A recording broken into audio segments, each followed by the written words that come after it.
This is how I clean the black soot and stuff off my titanium pot. I just use baking soda and vinegar mixture. Rub it on, wait a few minutes and rub it off and rinse.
This works really good to get the sticky tar off.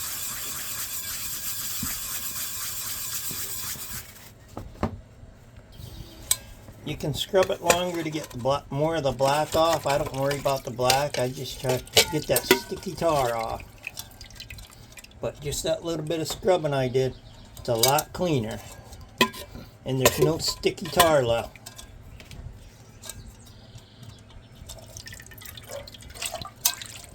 Get lots of sticky tar from using it in a fire. This is what it looks like mostly dry. It's a lot cleaner and I didn't even scrub it very long. I just use a sponge with baking soda and just scrub it. Takes that sticky tar off.